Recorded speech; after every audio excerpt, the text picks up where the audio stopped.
So Yeah, I didn't realize it would be sort of like visual as well. So not sure if I'd sort of look okay. I can introduce my childhood days to you because I'm with my parents in my Oh, parents' nice. house. So Okay. it's all pictures and Okay. my school stuff, I guess, also. Okay. So I don't have a background which is really looking like a shelf of books like everyone Yeah. does when they have this kind of situation now. Yeah. I The think it's wall of books. spontaneous, and so it's okay to look a bit dizzy. Yeah. We will look better after Corona, all I guess. And I have Yeah. my autocorrector also, so it's Very also nice. important. Very nice. My dear, Mm. for everyone who doesn't know you yet, would you please introduce yourself? What you're doing, Carrie? Well, my name's Carrie Hampel. I was born and grew up. I grew up in Australia and America and England, so I'm very much a child of the English-speaking West. And then I migrated to Germany in 1994. And I'm an artist and a journalist and a writer. And since I got pregnant, now my children are a lot older. My oldest child is now 14.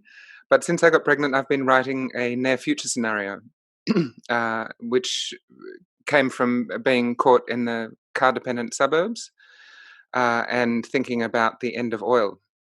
And when I started researching it, or researching a bigger picture, all this information came out, which drove me to continue despite great opposition, personal opposition. And I'm just finishing my novel now based on this near future scenario.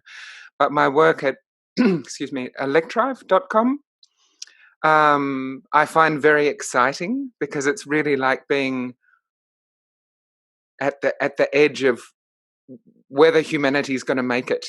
I'm thinking of this near future scenario in my head the whole time, thinking, oh my God, there's this and this and this risk coming, and then seeing people respond to the given situations or not. If you hear noise in the background, I'm doing my kids. Totally fine. I had my cat running through sometimes, so Okay. everyone's joining, I guess. That's also the nicer part of Corona crisis, I guess, that you get in touch with people and their children, and you see how they live, and it gets more personal. Yeah. With people who are normally on a higher hierarchy level or such. It's really about just looking in the eye and being the same part. Yeah. I really appreciate to talk to you because today I think I have a really good blood pressure because the Autogipfel is taking place at the moment in Berlin, and I really feel that there is regarding the comparison to 2008 when we had this situation before, Abwrackprämie and stuff going on. But I feel there are so many people raising their voices, saying no way, we can't push money, put money into fossil fuel. Then we want some other topics like Mobilprämie für alle. Yes. And that is also like your near future scenario. It's not just like 50 years in advance. It's just like, how can we take the further steps? And you are so focusing on misinformation and are trying to put more factfulness into the topics and framings we got at the moment. And so I really like you to have a look.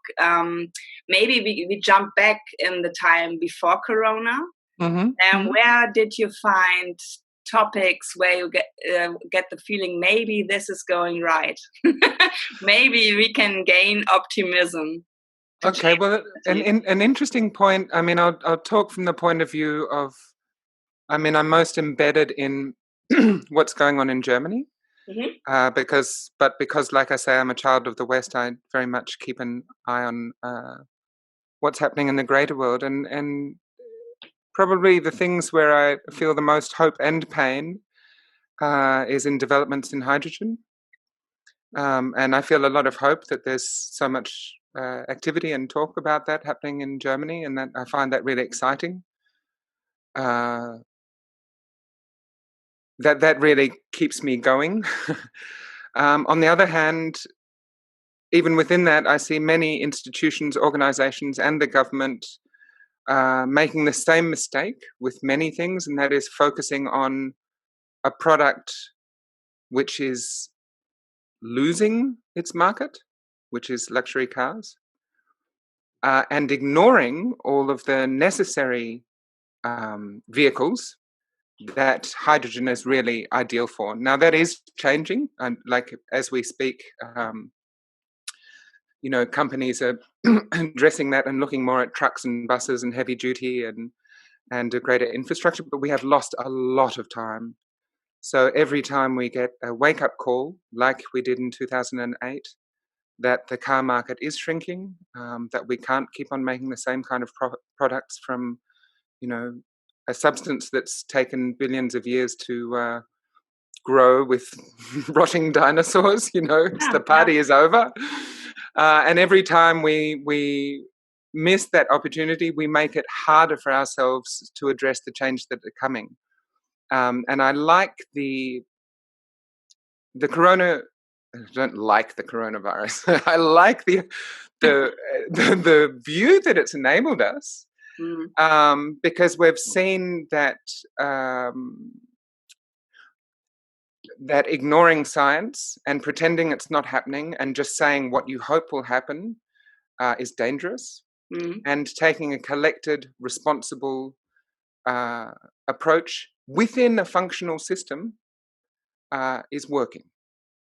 And, we didn't choose the coronavirus, but we also didn't choose to run out of oil, or we didn't choose to have geopolitical strife because of oil. We didn't choose to have climate change. This is the situation we have. So, pretending that the car industry is going to grow ever, or that luxury cars are a useful product, is just going to get us in more trouble. And we see that, for example, in the topics on hydrogen, where people are discussing, oh, do you put a fuel cell in a car or battery electric? And I say, no, you don't do the bloody car. you go either side. You go to light electric mobility on one side and bicycles, and you go to heavy duty industrial scale hydrogen on the other, because without this, we're not going to make it. Yeah. So I also have the feeling that it's a bit where people are saying you can't do this, you can't compare climate crisis with corona crisis, but it also feels a bit respectless, because people are dying and people are suffering. So it's really a really hard topic to push even harder the button of it's man-made, it's our fault, because we are doing this kind of overstretching systems, right. which is causing also the trouble and causing the things, because the pollution in the air, it's just science dated that they are even forcing COVID. You're getting it worse because we polluted our air. And it's, for me, it's always really this kind of black and white discussion where we lose the gray factor in between, and also the wishful thinking of Germans. We can do it 100%. I think Germans are always avoiding the first step. If they don't have it, like, it will happen 100%. So what people are always telling me, you can't change mobility behavior because of the people in rural areas. No one will ever ride a bike when it's raining. It's always this kind of, it's not, that's an interesting idea, let's start it and try and retry. It's always avoiding change. So what is your kind of perspective regarding the bike in Germany? Well, the first thing I thought of, a few points about what you wanted to say. The first point is change is uncomfortable. There's no way around it. There's no way. We only learn when we're in discomfort, and we take those chances when we're in discomfort.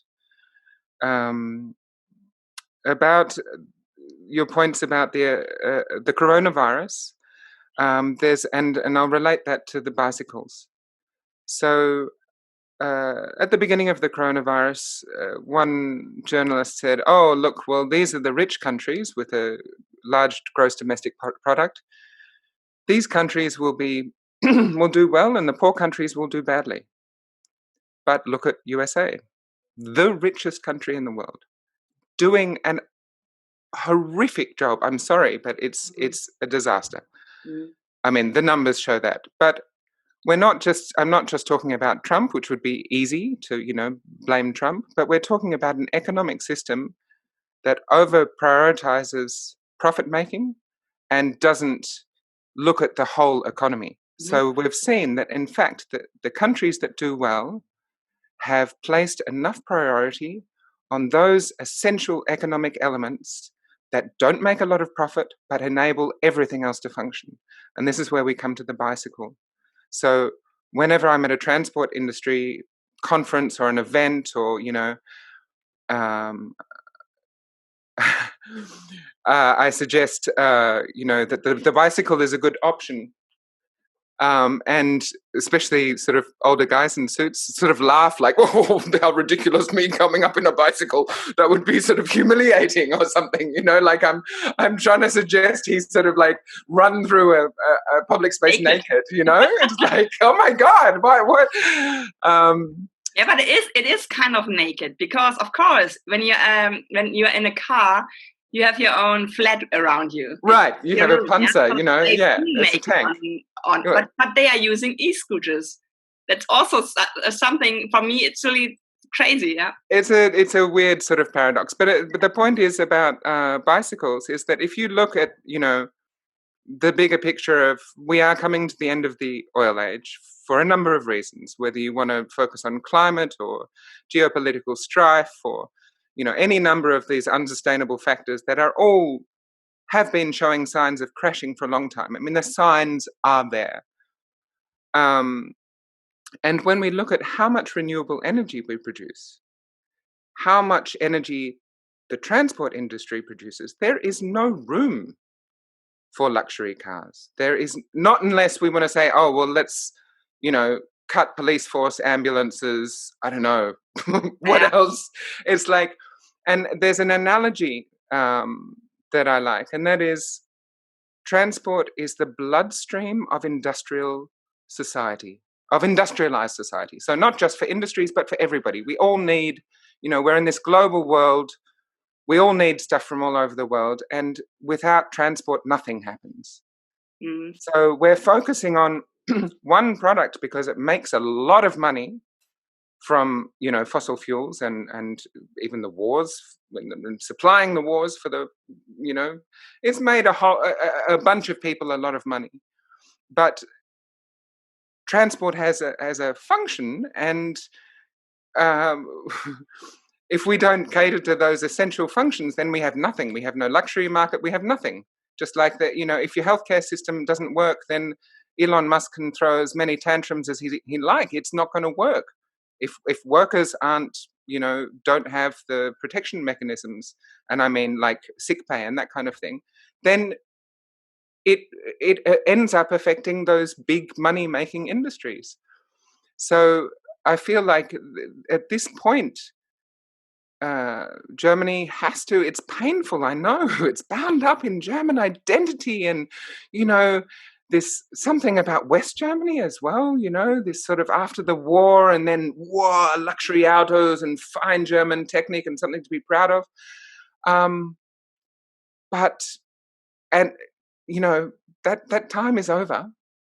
And another thing to look at, apart from all the other things I've mentioned before, is if we look at the Anglo-American markets, so England and USA, which the German car industry makes the most money from, those two places don't look so economically stable to me right now. This is not a sure bet in my eyes. What we can bet on, though, is that we're all human and we all have needs. And 83% of the world lives in Latin America, in Asia, and in Africa. And people there, as well as people here, but at least also people there, need energy effective transport. So the lowest possible amount of energy per person to get around. So as long as Germany keeps on ignoring the way markets are actually, even now as we speak, moving and will continue to move in the future, we're losing opportunity. And another perfect example of that has been, again, in the hydrogen sector, but also buses. You know, Germany has badly missed the bus. People are talking about it in the transport industry. And finally, Daimler Trucks has now got a woman heading, which is great to see. Because, you know, the average age, I think in the Handelsblatt article, the average age was like, 56 or something. So it's great that they recognize that more diversity helps identify needs. And we also found that in the Corona opening preparations, people are saying, oh, there weren't that many women in the panel, and lo and behold, women are, you know, like childcare was a little bit neglected. That's a very simple example, but, you know, pretty much everybody knows that you need a diverse group in order to establish diverse needs.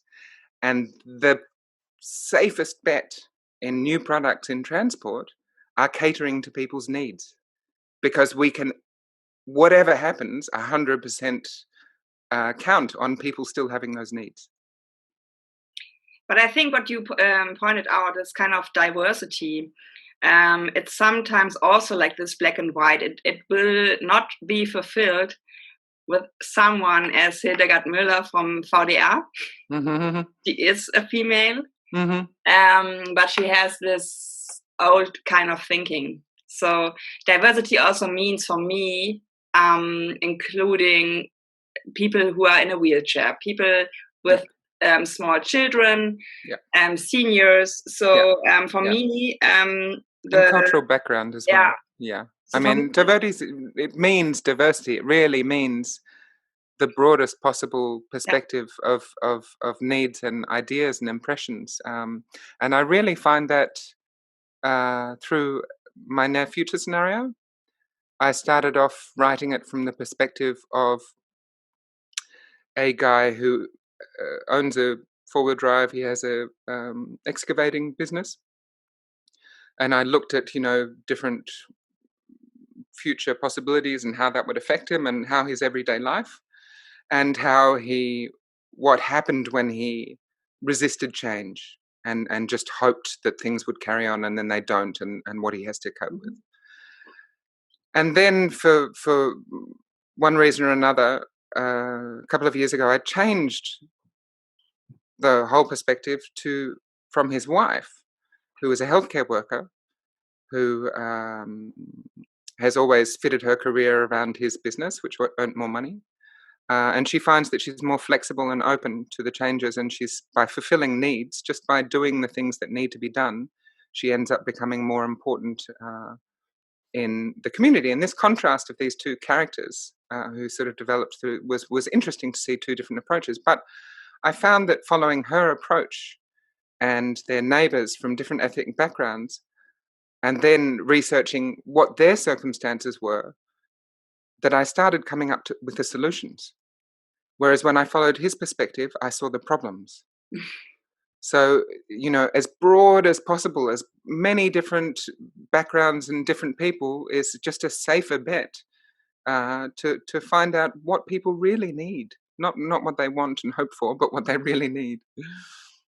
And for me, it's really like today I put at Twitter, okay, from this day on, I will call myself an activist, because I always denied being an activist, because I thought like, I can bring you arguments, I can bring you facts, I can bring you examples even where change has happened.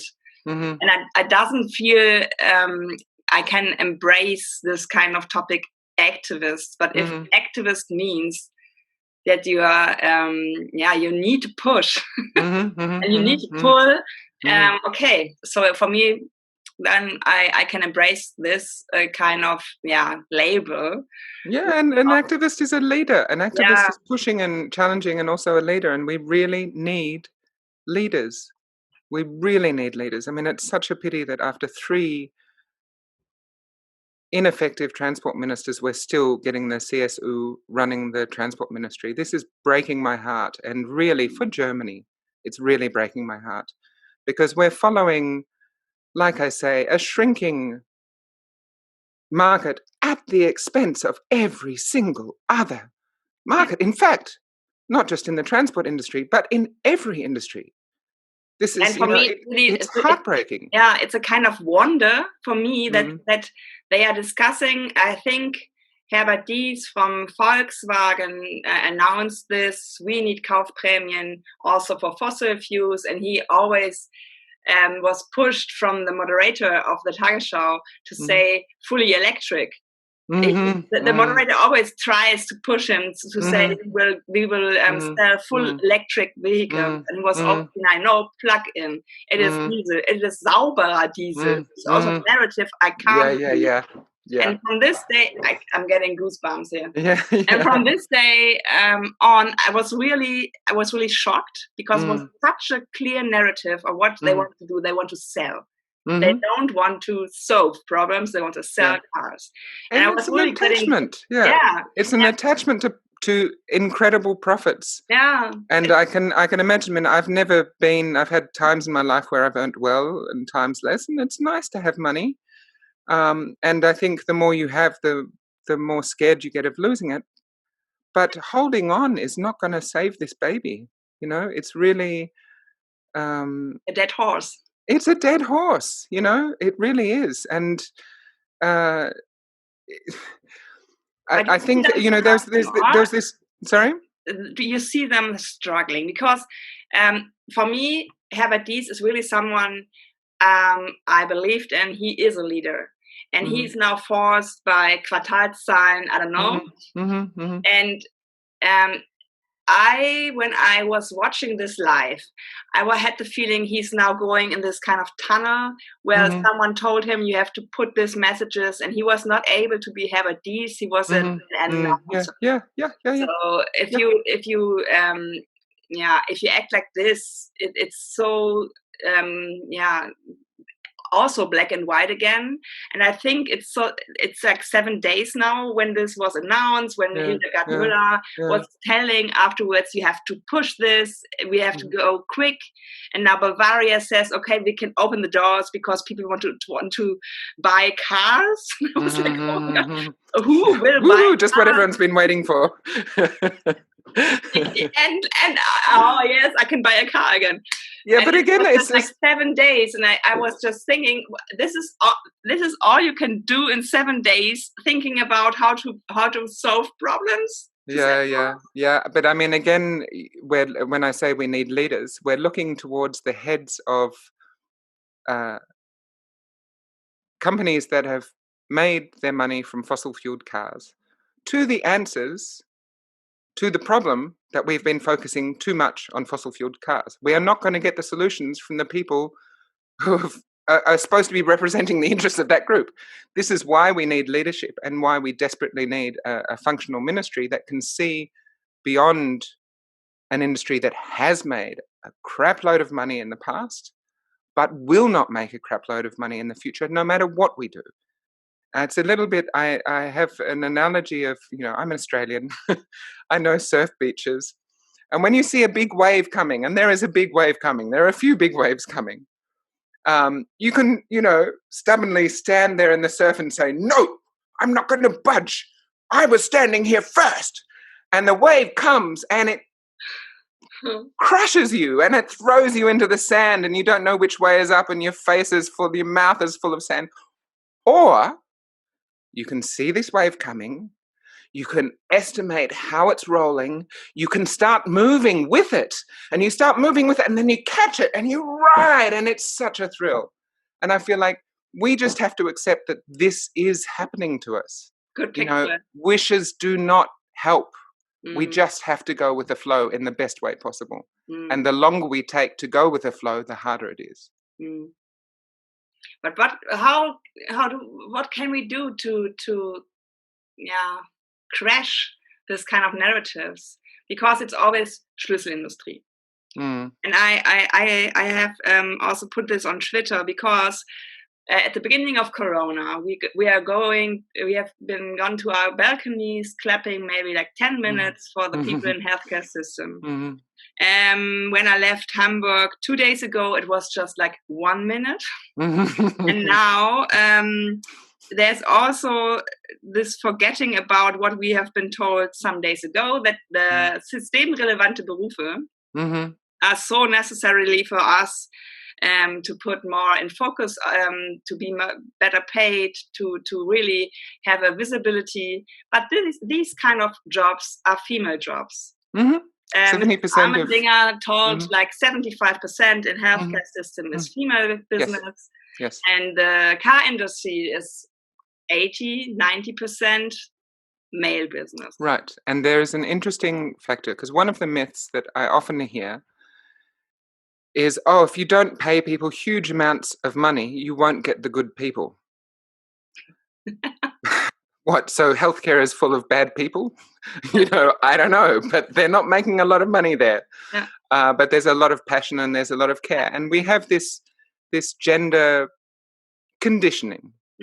Like it or not, we're divided into two genders, and both genders from birth are conditioned to play particular roles. But this is almost an advantage at the moment, if you like, because women are taught to be more holistic about needs, to fit in, to fill in the gaps, to support a bigger picture, to think laterally, and to think of the general good rather than their own. So, in wage negotiations, quite often women will negotiate what they think is fair, and a man might negotiate what he think he can get. So I'm not saying, men and women are fundamentally different, but we have different conditioning.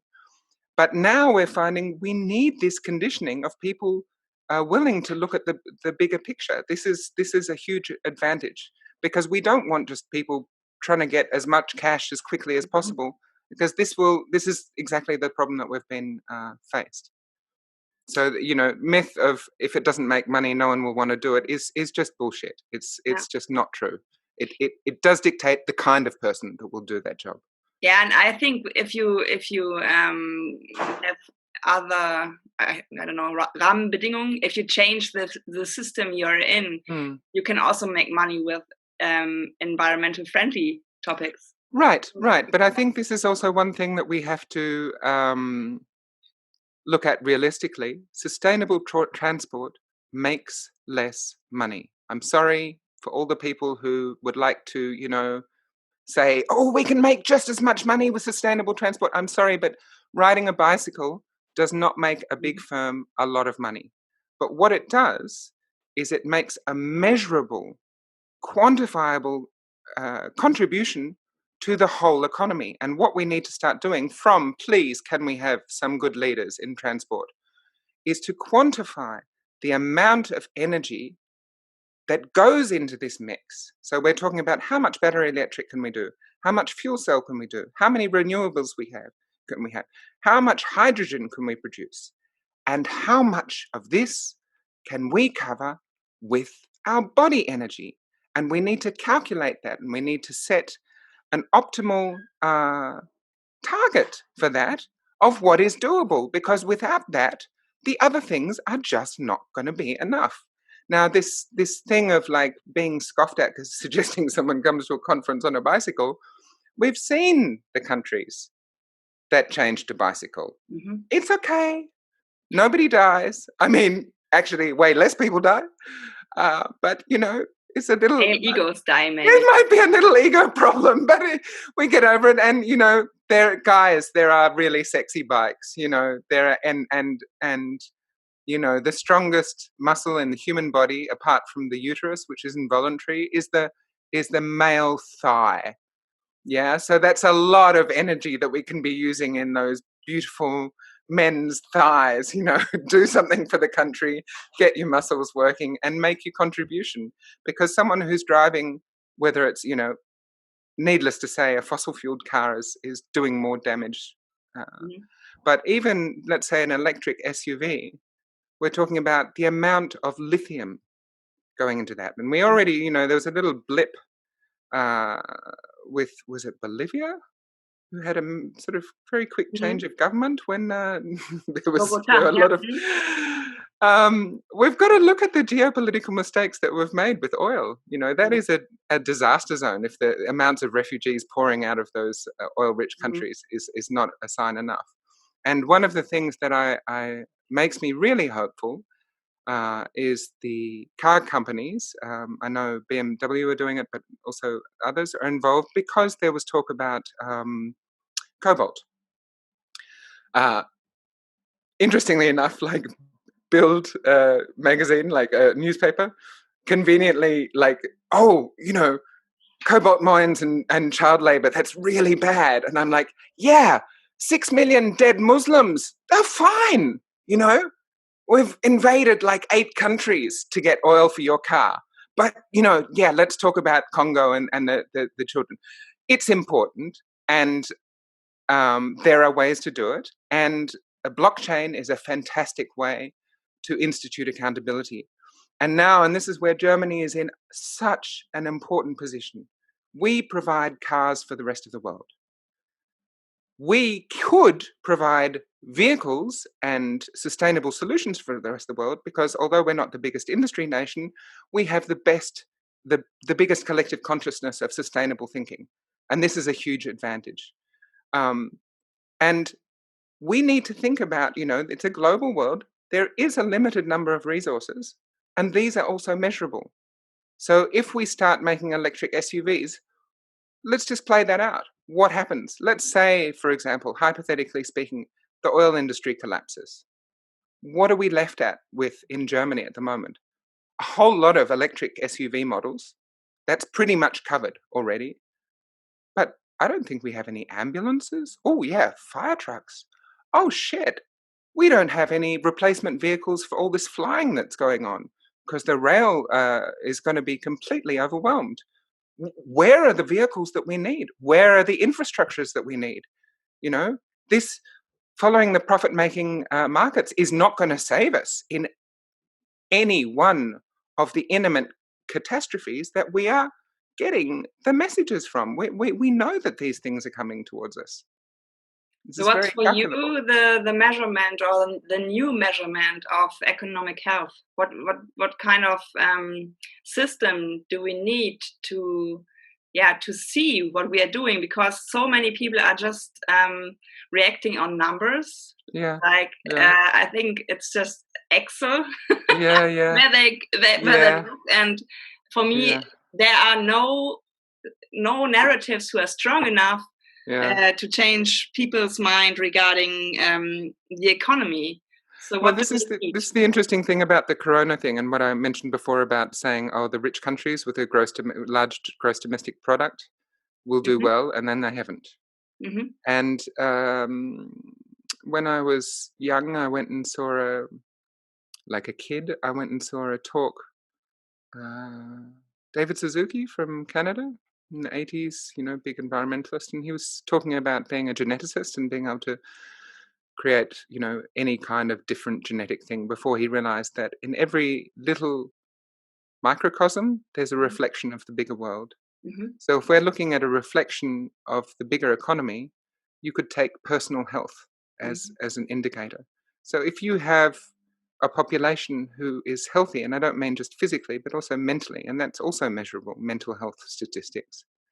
You know, how are we looking after our homeless people? How healthy is that society?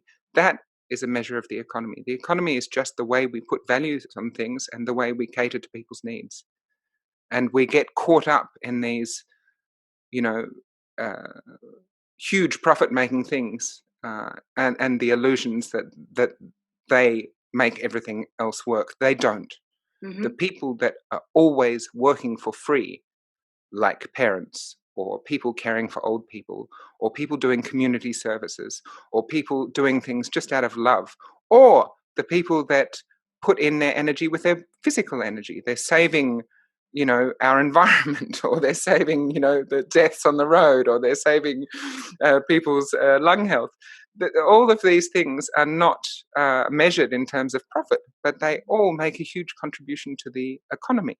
So I hope that in the coronavirus times, we get more holistic picture of what a good economy actually means. And it's not just money, and it's not just profits, as much as we also need those things, perhaps. So is it also the model of degrowth? Is it also the degrowth thing is interesting. There was a nice analogy that I tried to look up before this talk, and I couldn't find it. So I'll try and describe it. James Kunstler, who wrote The Long Emergency 15 years ago, who also had a point about viruses and the next one coming. But he gave a wonderful analogy of what the oil age has done. So it's like a super powered nutrient, the oil coming out of the earth, and all we have to do is sort of pretty much tap it and process it. And it's enabled this massive growth and this huge overmotorization. And if you think of a plant that grows too fast, it goes up high and it's weak. It has no density, no sturdiness, and no other ways if one way doesn't work. So it's not so much that we stop growing, it's that there's a densification and an understanding of all the other important parts of the economy that need to catch up and need to come around that little plant that's grown too fast, and that stabilizes it. That poor little plant that's grown way too fast is very weak and very vulnerable. I'm sure it's a scary position to be in one of those industries that is losing its markets. But it is when I talk to people who are so into I am free to do this because I can park here, I have my car, I want to drive in a the tempo limit is also really something in Germany where you touch, I don't know, the backbone of something. And when I talk to people, they really need my help to see from my eyes, from my perspective, how much freedom of mind is lost because of cars. Because it's not something where they lose more than I lost before. No, it has a consequence. I mean, someone using however many kilowatts and amount of lithium in a huge car for just a personal journey is literally taking it away from, say, I don't know, one SUV, maybe 40 electric bikes.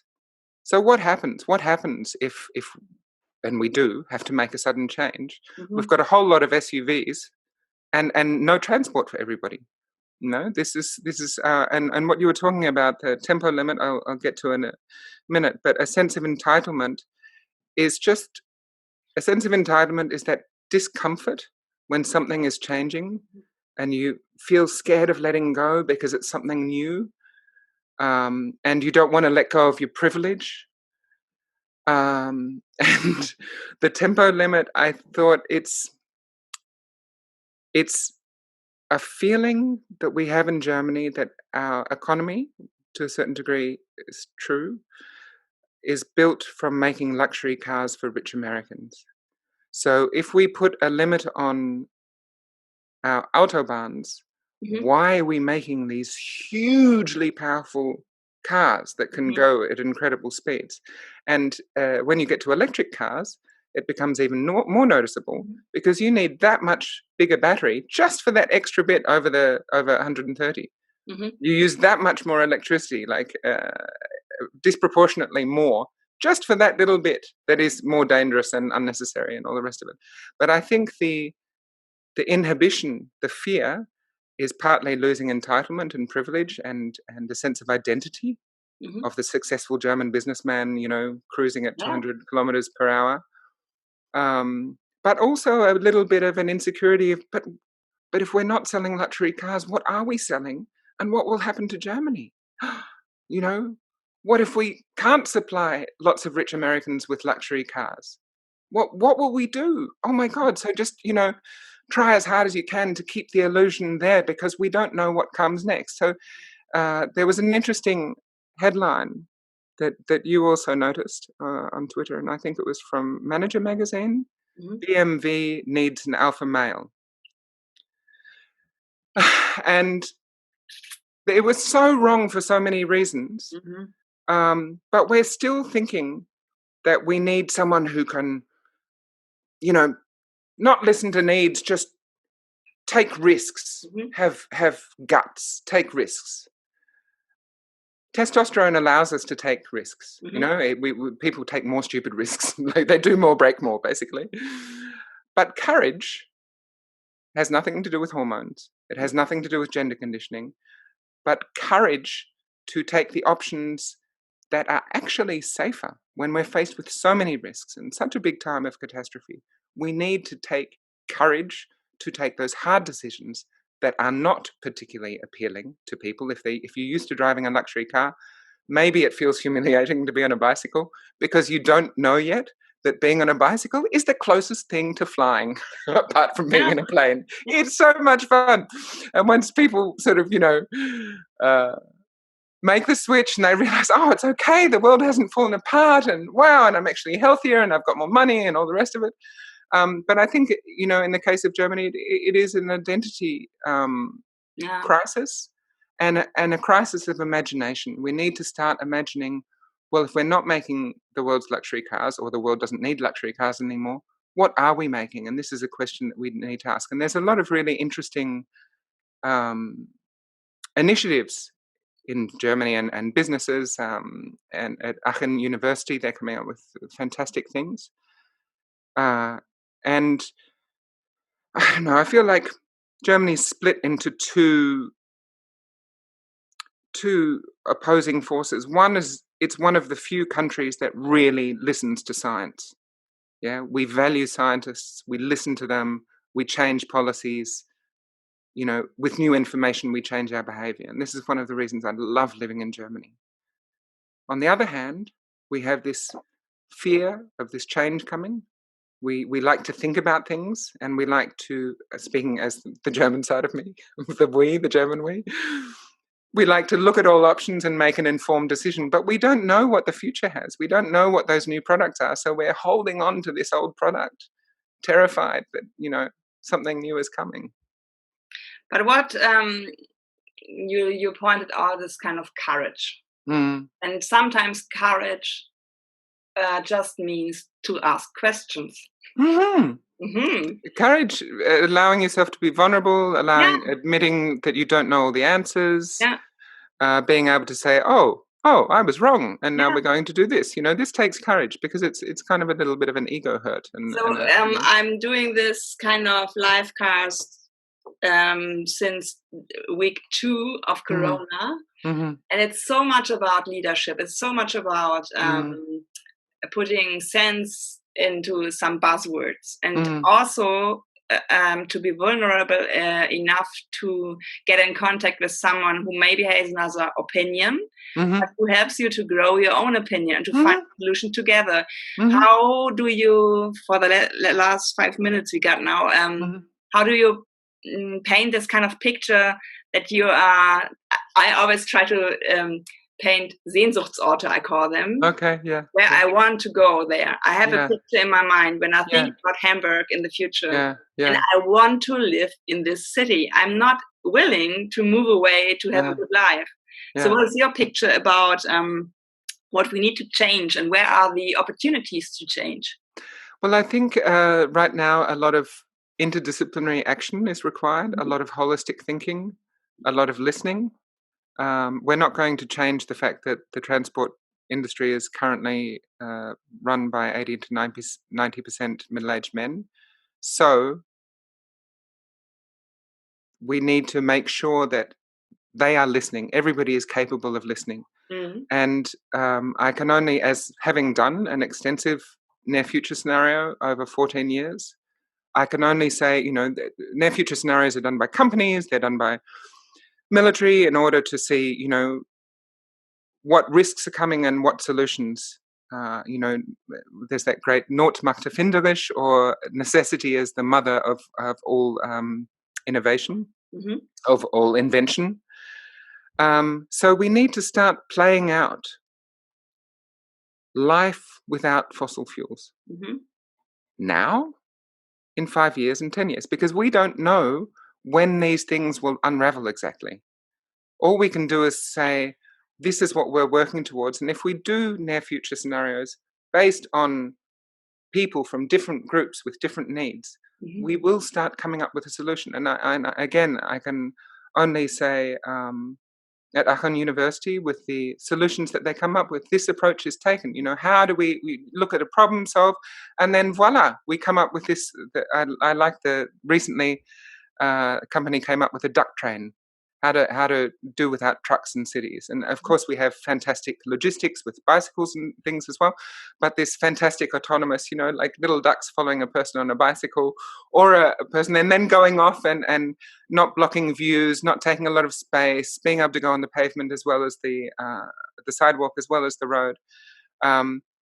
These are wonderful, exciting, lovely things. So, there's a lot of joy and celebration in discovering new solutions and finding them and listening to people. And this doesn't need to be all discomfort and letting go.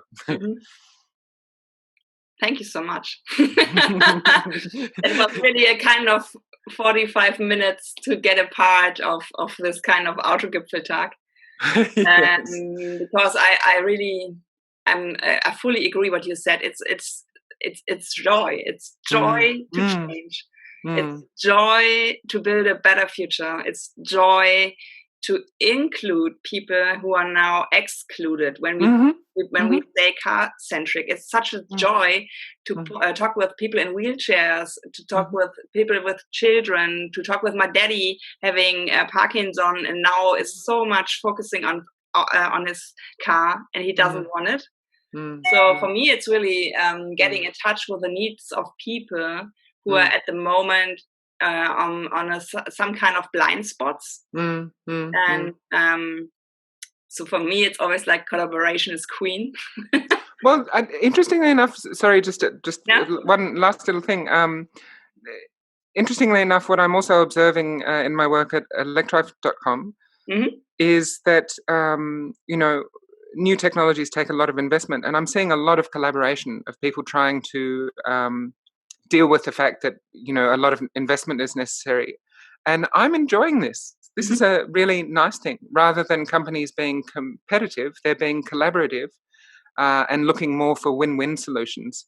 So this is kind of making me, even on a corporate level, a little bit more warm and fuzzy. Yeah, and I also see that corporates are coming to me. So like a, I don't know, half-day workshop, just me placing questions. So for me, it's really, the door was opened.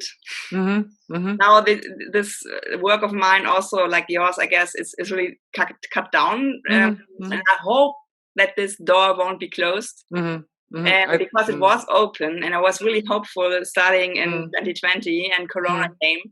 But I think we as an economy, we as Germany, we are so much struggling to find another topic than cars. And this is a time to find it and to find out how maybe also like what we call Geisteswissenschaften is really good again, because people are not so technical focused. They are more like how does someone change behavior? And so I think for us, it's really to be loud and be wild, and not accepting what politicians and Schlüsselindustries are trying to put. And for me, it's really a good point at this Autogipfel that they are also getting together this Mobilprämie für alle.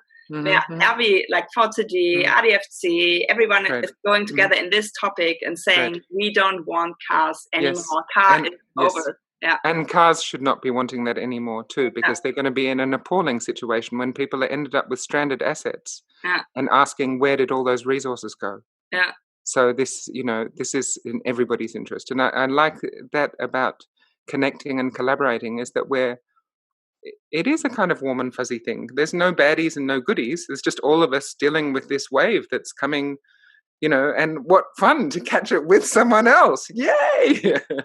I think we have to gotta have another talk, maybe like 4 hours, 4 weeks later. Yeah. And then to have a look upon how things have gone well or worse. Yeah, that would Thank you be so much interesting. for your time. Yeah, thank you. And stay healthy, and we will see us again. Bye bye. Yes. Yep. Okay. Bye, Katja. Bye bye.